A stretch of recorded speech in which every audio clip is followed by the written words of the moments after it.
Morning students, this is Rajpal in front of you. और बेटा हम +1 फिजिक्स के अंदर है। लास्ट आपको याद दिला दूं, हमारा क्रॉस प्रोडक्ट कंटिन्यू है। In the category of understanding point of view of cross product हमें बताया गया था generally there are the two vector a vector cross b vector. जब ए वेक्टर बी वेक्टर से क्रॉस होगा तो हमारे पास ओपन हुआ a b sine theta and n cap, that means direction specific is the cross product. Cross product हमारे पास direction specific है। डायरेक्शन स्पेसिफिक है इसीलिए हमारे पास a cross b not equal to b cross a के हो गया, अदरवाइज तो दोनों के दोनों बराबर हो जाने चाहिए थे। गाइज लास्ट वीडियो में we discuss about a lot of properties of the cross product. जिन लोगों ने लास्ट वीडियो मिस कर दी है वो मेरे चैनल से प्ले लिस्ट से प्रॉपर्टीज़ देख लें एक बार, लास्ट वीडियो में वहाँ है। इस वीडियो के कमेंट बॉक्स में लिंक भी मिल जाएगा आपको उस वीडियो का। तो आगे की प्रॉपर्टीज़ यहाँ है। Cross product of orthogonal unit vector. Guys orthogonal unit vector के क्रॉस प्रोडक्ट निकालेंगे to understand the criteria of orthogonal component of a vector. हम कुछ चीज़ें अज्यूम करते हैं। Suppose all the 3 position coordinate are adjust themselves at an angle of 360 degree, that means i cap j cap k cap यहाँ पर है। तो guys ये पहले कह रहे हैं कि स्टार्ट टू, ध्यान से सुनिएगा, साइन कन्वेंसीज मानी हुई है, यहाँ पर अजम्पशंस के ऊपर डिपेंड है। यहाँ पर कहा जा रहा है start to move in a clockwise fashion. ये पहला रूल यही है, एक क्लॉकवाइज फैशन में चलने की कोशिश करें।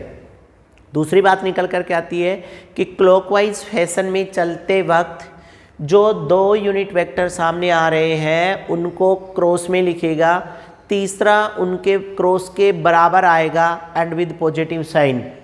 ध्यान से सुन लो, during the course of their journey the 2 unit vector are written on the left side, third one with the right side with a positive sign. Like as guys यहाँ लिखा हुआ है, यहाँ से देखो आई जे के, ये क्लॉकवाइज है।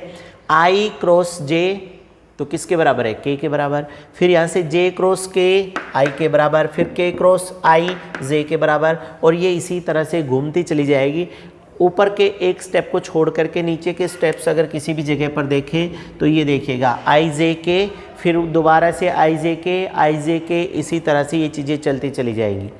एनालॉगी में देखा जाए तो ये कह रहे हैं कि उसी सर्कुलर पाथ के ऊपर choose a route analogy to the previous one. पहले वाले से एनालॉगी रूट जाइएगा, एंटी क्लॉकवाइज डायरेक्शन में चलना है। फिर से सेम वही, the product of the 2 unit vector on the left side, third one with negative sign on the right side. मतलब 2 एंटी क्लॉकवाइज में 2 लेफ्ट साइड में रखिएगा, तीसरे को नेगेटिव साइन के साथ राइट साइड में रखिएगा। अब देखो कहीं से भी स्टार्ट हो जाइएगा, हम यहाँ से स्टार्ट हो गए जे क्रॉस आई, इधर उल्टा चले आप ऐसे, इधर जे क्रॉस आई, तो जे क्रॉस आई कौन बच गया, के, तो माइनस के बराबर। फिर आई क्रॉस के या के क्रॉस ये हमारे पास, इधर से के क्रॉस जे ये माइनस आई के बराबर, आई क्रॉस के ये माइनस जे के बराबर। तो दैट मीन्स उल्टा चलना है आपको, और उल्टा चलेंगे तो किसी भी से, यहाँ से भी चल सकते हैं, आई क्रॉस के क्रॉस जे क्रॉस आई, कहीं भी चलिएगा, जो भी आएगी वो तीसरे फैक्टर के साथ आएगी and third factor is with negative sign के साथ। गाइज डॉट प्रोडक्ट में जिस तरह से डॉट प्रोडक्ट ओपन किए हमने A vector dot B vector, इसी तरह से क्रॉस प्रोडक्ट ओपन कर रहे हैं। Cross product of the 2 vector in rectangular component में अगर बात की जाए तो देखिएगा A vector A X I cap, A Y J cap, A Z K cap, सबको पता है। B vector B X I B Y J B Z K, इसके बराबर है। आपको ए क्रॉस बी निकालना है। गाइज ए क्रॉस बी निकालने का सबसे अच्छा तरीका है कि आप अपनी मर्जी से जितने ज़्यादा लिख सकते हैं उतने ज़्यादा लिख दीजिएगा, आई जे के, फिर आगे से, मतलब इसी सर्कल में घूमते जाएंगे, आई जे के ऐसे। तो आपको सलाह दी जा रही है आप 2 या 2 से ज़्यादा लिखिएगा, आई जे के ऐसे, और आई के नीचे ए वेक्टर का ए एक्स और बी वेक्टर का बी एक्स ऊपर नीचे लिखिएगा, जे में ए वाई बी वाई, के में ए जेड बी जेड, इसी तरह से सबके लिखिएगा। आपको इस तरह से क्रॉस बनाना है। क्रॉस बनाने के लिए सबसे इंपॉर्टेंट बात पेयर लिखिएगा। गाइज एरो इंडिकेट कर रहे हैं इधर से ए एक्स, और जिस पे एरो गया है वो ए एक्स और बी वाई दोनों का पेयर बनाओ, ये रहा ए एक्स और बी वाई। फिर नीचे वाली चीज़ ऊपर जाएगी तो माइनस हो जाएगा, माइनस का साइन लगा करके इसका पेयर बनाइएगा बी एक्स और ए Y, B X A Y. ऊपर देखो कि कौन है, मतलब अब पता चलेगा कि ऑर्थोगोनल क्यों पढ़ाए। तो देखो आई क्रॉस जे, आप क्रॉस कर रहे हैं आई और जे में, आई के नीचे आई की वैल्यू रख दी, जे के नीचे जे की वैल्यू रख दी। आपको पता है आई क्रॉस जे किसके बराबर है, यहाँ लिखा हुआ है आई क्रॉस जे के बराबर है, इसलिए मैंने A X B Y minus B X A Y और के कैप लिख दिया, प्लस का साइन।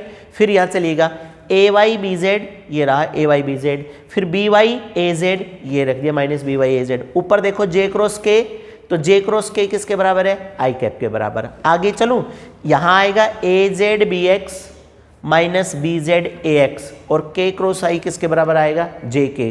तो आई जे के उसी तरह से आगे चलती चली जाएंगी। Guys this is about the cross product of the two vector. दो वेक्टर का क्रॉस प्रोडक्ट निकालना आपको, आप कर लेंगे। उधर देखिएगा, यहाँ सबसे एक अच्छी बात है, कह रहे गाइस मोशन इन 2 डायमेंशंस निकालना है, यानी कि डिस्प्लेसमेंट इन 2D निकालना है। आपको बता दें initially the first vector is at point a point के ऊपर वेक्टर है, यहाँ कोई भी ऑब्जेक्ट है, एंड द यूनिट या द वेक्टर या position vector of that is r, इसका पोजीशन वेक्टर आर है। थोड़ी देर में पार्टिकल ए से बी पर पहुँच गया, अब पोजीशन वेक्टर आर डैश हो गया हमारा। और अगर यहाँ पोजीशन वेक्टर आर डैश हुआ है तो आप एक चीज़ देखिएगा, आपका पार्टिकल ए से बी पर गया है। हमें क्या सिखाया गया था, displacement vector is that vector which tells that how much and in which direction particle change their position. That means how much कितना, इन विच कौन सी डायरेक्शन में, तो how much and in which direction particle change their position that is there, ये चीज़ यहाँ है। तो अब हमारे पास है डेल्टा आर, डेल्टा आर किसके बराबर आएगा, फाइनल पोजीशन माइनस इनिशियल, तो delta r is equal to r dash minus r के बराबर है, हो गया। अब कह रहे हैं कि आर डैश जो है वो किसके बराबर है। आप आज के बाद एक बात याद रखिएगा, इससे पहले भी मैंने बोला है, displacement in any terms of representation, बहुत ध्यान से देखो guys, displacement in any term of represent like S x H L D R, diagonal, circumference, periphery, radius, length, अगर ये या इनका सिंबल कहीं आता है तो आपको सिर्फ एक्सिस में तोड़ना है, उसकी पहचान नहीं लगानी। दैट मीन्स गाइज आर दूरी को रिप्रेजेंट कर रहा है, तो जब भी इसको कंपोनेंट में तोड़ोगे तो आर की पहचान नहीं लगानी।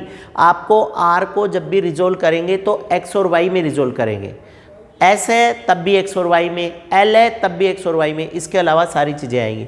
सो आर डैश एक्स डैश आई cap plus Y dash J cap, 2D में बोला है 2D में कर रहे हैं, और आर वेक्टर एक्स आई कैप प्लस वाई जे कैप। आप एटलीस्ट ये समझ गए ना कि ये आर डैश था, ये आर डैश एक्स डैश आई कैप क्यों नहीं आया, क्योंकि जो डिस्प्लेसमेंट का वेक्टर होता है उसकी पहचान नहीं लगती, सिर्फ एक्सिस लगते हैं। अब गाइस देखो डेल्टा आर किसके बराबर है, R dash minus R dash की वैल्यू रख दी X dash I cap plus Y dash J cap minus X I Y J. अब एक्स और एक्स को एक तरफ करो, एक्स डैश माइनस एक्स और आई कैप, इधर वाई डैश माइनस वाई और जे कैप। आपको क्या करना है गाइस, दोबारा से अलग निकाल दो, delta R dash is equal to या delta R vector is equal to X dash minus X I cap plus Y dash minus Y और J cap. This is the complete resolutions of the vector of any kinds in 2D के अंदर ये vector का resolving behaviour है। So guys I hope आपको समझ आ गया होगा ये। Take a screenshot.